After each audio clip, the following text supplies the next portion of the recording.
guys! Welcome back to my YouTube channel. For today's video, itutur ko kayo sa aking laptop.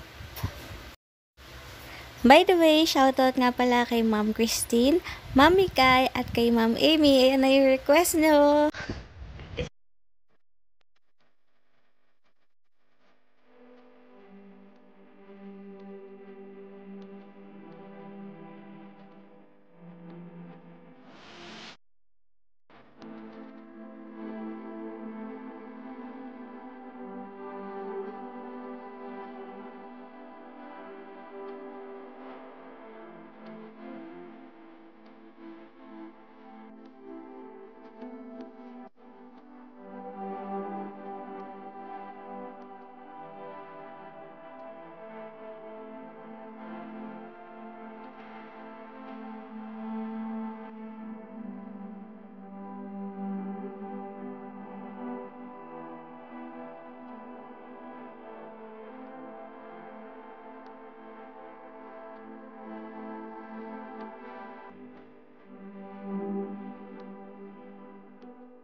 Ayan guys, open na natin yung aking laptop. Wala akong password at yan ang aking wallpaper. You are exactly where you need to be.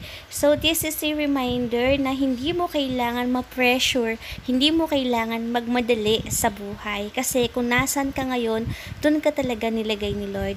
At kung sa tingin mo, hindi ito yung gusto mong buhay, maniwala at magtiwala ka lang sa Kanya. Darating at darating din tayo dun. Dito naman tayo sa aking may keyboard. So, yung keyboard ko is umiilaw. Ayan, ipipindutin lang natin yung light para makita. Ayan. So, yung ibang laptop, wala silang ganitong features. So, itong aking laptop, merong backlight. Para kahit madilim, nakikita mo pa rin yung mga pinipindot mo na letters at mga keys.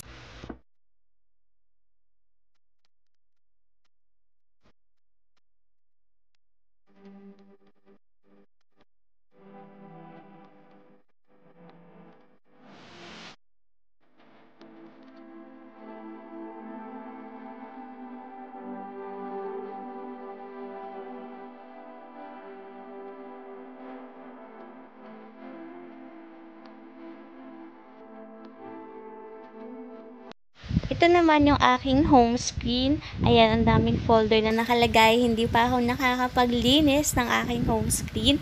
Pero, titignan natin yan, isa-isa. So, napakarami yan. Nandyan yung mga folders ko na ginagamit sa school, Google Chrome, Microsoft Edge. Tapos, may OBS din ako. Di ko pa lang siya nagagamit.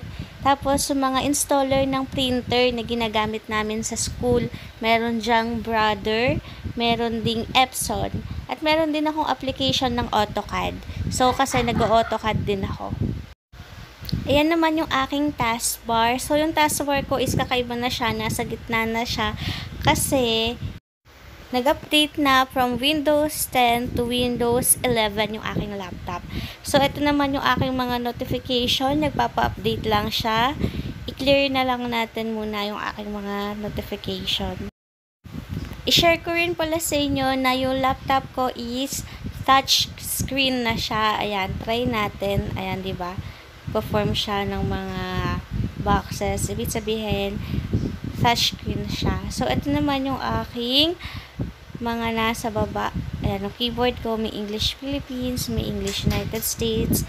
At yan naman yung mga sinasabi ko sa inyo kanina, yung printer na naka-install sa laptop ko is napakarami dahil ngayon sa ginagamit ko sa school. Tapos dito naman, mga nakalagay lang yung Wi-Fi, Bluetooth, yung brightness and sound. So, adjust lang natin yung brightness ko para makita pa natin lalo yung aking screen. And then, ayan naman yung aking calendar. So, today is March 19, 2022 at 3 years na ako sa YouTube. Yay! Ito naman yung aking Microsoft Edge. Yan. So, medyo mabilis yung internet. And then, yan yung mga folder ko. Wala naman ibang laman yung laptop ko, kundi puro sa school, mga files. Yan naman is Google Teams. Gumagamit na kami ng Google Teams sa masteral ko sa Bulacan State University. At yan yung aking mga recently na ginagamit na apps. Dahil siya yung nakapin dito sa taskbar. And if ever may hinahanap ka, try mo lang i-type sa search kung anong files. And then, yan yung aking settings. Makikita natin dyan yung aking mga account. Kailangan nang magpa-update na naman ng Windows. Nagpapaalala na naman siya. And, yan. Yan na yung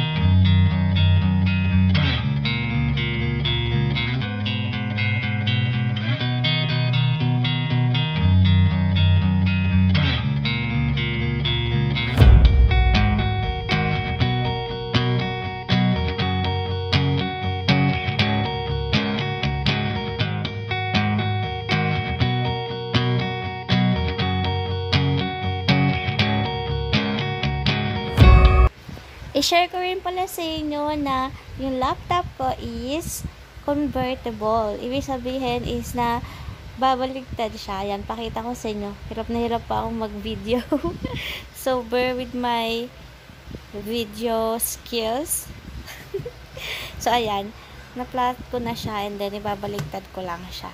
Ayan. So, yun yung sinasabi ko na pwede siyang gawing tablet. Pero hindi natatanggal yung keyboard niya. Talagang magkasama sila. Pero pwede mo lang siyang ibaliktad. So, pag nanonood ka ng YouTube, ayan, ganyan yung magiging itsura niya. So, hindi naman siya nakakatakot. Nung una natatakot ako kasi baka masira. Pero naisip ko na dun talaga binild yung laptop. Ibig sabihin, talagang yung purpose ng laptop na yan is para maging ganyan, para bumaligtad. So, ginagamit ko lang siya paminsan-minsan.